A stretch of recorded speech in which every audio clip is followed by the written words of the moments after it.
Bizda bugun mehmonimiz bor ekan, Asrorbek ukamizani o'zini ustozlari, akalari. Aka, sizni chaqirsak bir sahnaga, bir-ikki og'iz gapingizni aytsangiz, kim biladi sun'iy intellektdan ekspert, ya'ni Instagramda Shumbola AI degan.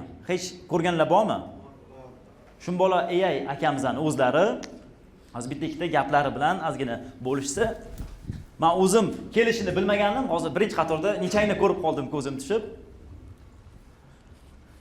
Assalomu alaykum. Tanishganimdan xursandman.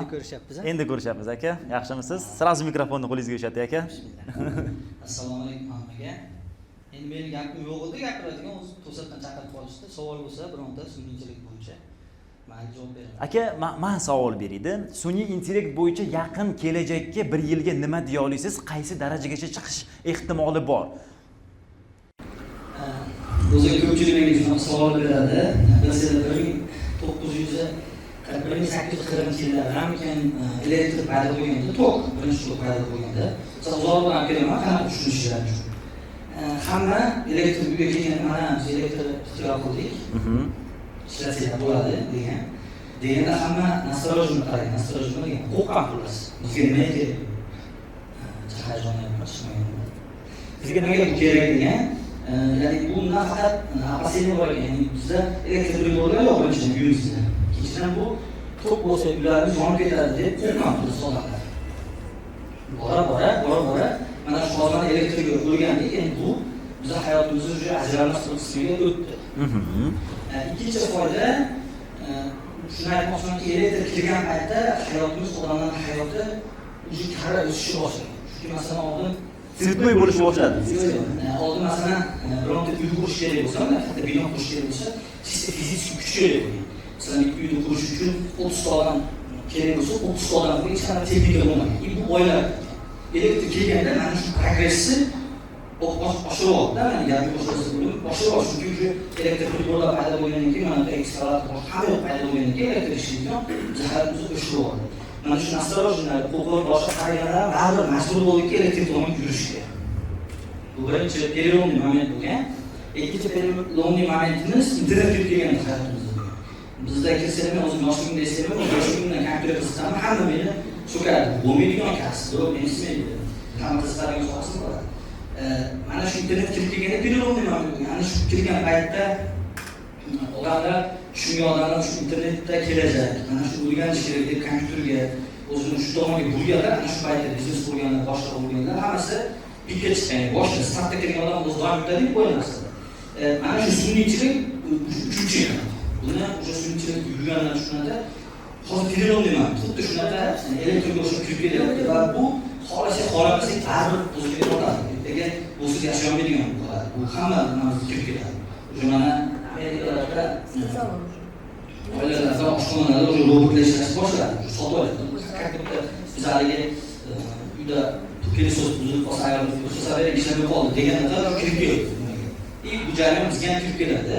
Mana shu sun'iychilik kelajakda xohlasak xohlamasak hayotimizda egallaydi. Mana shuning uchun bu bilan lutfi hozir o'sha durust qilish kerak. Do'stlashib uni o'rganish kerak deb o'ylayman. Ya'ni boshlashni bugun emas, kecha boshlash kerak edi o'zi aslida.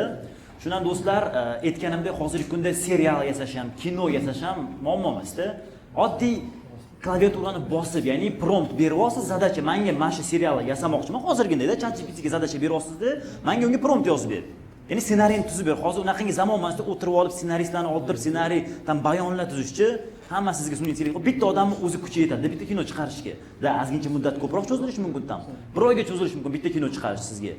Endi bilinglar, shu narsani realniy kino tushirish uchun sizga yillar davomida vaqt ketadi. Uni realniy borib videoga tushirasiz, uni montajyorga berasiz, uni montajlaydi har bir kadrini, o'xshamay qolgan joyini qaytadan qirqib tashlaydi. Unaqa zamon o'tib ketdi-da hozir, boshqa boshqa zamon. Pul ishlashga masalan osonroq bo'lib qoldi hozir. Oddiy mana klaviaturani bosib qo'yib. Hozir bitta bu Eldor akamiz aytgan narsa bitta kontentga tegishli-da. Sun'iychilikda o'zi hozir shunaqa moment bo'ldi. Mana GPT'ni chiqargan odam tansiylar, unda o'zi ham aytadi. Hozir yoshlarimizdan Z pokoleniyaga havas qilaman deydi. Z pokoleniya 2000 ga to'lganda Z bo'laman. Ana shularga havas qilaman. Ularning qo'lida shunaqa kuch bor deydi. O'tirib bir haftada, uyda o'tirib bir haftada sun'iychilik yordamida bitta katta produkt chiqarsa bo'ladi, bozorga sotadigan. Misol uchun bu bo'y. Mana men o'zim 3-4 ta produkt qilganman.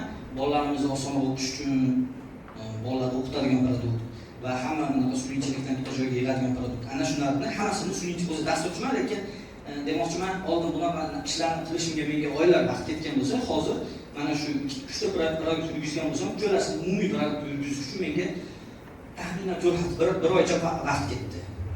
Hozir dasturchilarning oldiga borib, mana bu produktni bor, bittasini yurgizib beringlar desalar, dasturchilar eng kam 6 oy vaqt olasizlar. Juda katta pul oladi. Bu degani juda katta imkoniyatlar bor oramizda, lekin nimagadir bizlarcha ishonmayapti. Masalan, Amerikaliklar qilgan xatolik qilyapti, bizga nima kerak, priborimiz yo'q deyapti. Bizani asosiy maqsadimiz bizadagi manba etik odamlarimizdagi eski понятияni olib tashlab, yangi pрошивка qo'yishdi. Чтобы iOS yengisi chiqdi, hozir 26 iOS chiqdimi, necha chiqdi? Yangi iOS qo'yib chiqsa har bir odamga, чтобы bizani miyamiz undan ham yaxshiroq generatsiya qilish uchun ideyalarni tam etik tam kimdir hozirgi kunda tam $300, $500, $600 topib qolgan, uni yana x10, x20 qilib ko'paytirishdi.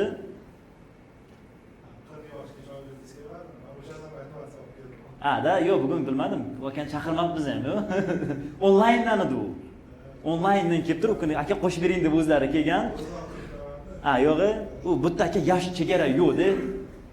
Shu aqlsizda ham bor tam. Yoza olasiz telefonda shu narsalarni yasay olasiz. Etik shablonda bir qo'rqgan narsani siz ham qila olasiz. Sizlarga ozgincha hozir motivatsiya berib o'tib ketmoqchi edik. Bugun mana shu har bir yig'ilgan odamlarning orasida eng oxirida bizda 4 ta sovg'amiz bor. Ya'ni akamiz tarafdan o'zingiz e'lon qilsangiz aka, boya aytganingizdek, 3 ta mana shu master klassga kelganlarning orasida 3 ta o'zimning VIP tarifim bor. O'zim nastavnik bo'lib, ya'ni o'zim noldan suyunchilikda mutaxassis bo'lguncha o'rgatadigan 3 ta tarifim bor. Ana shuni sovg'a qilmoqchimiz, xudo xolasa. 4-chi sovg'amiz bizada bizani o'qishga bepul o'qish sovg'asi bo'ladi.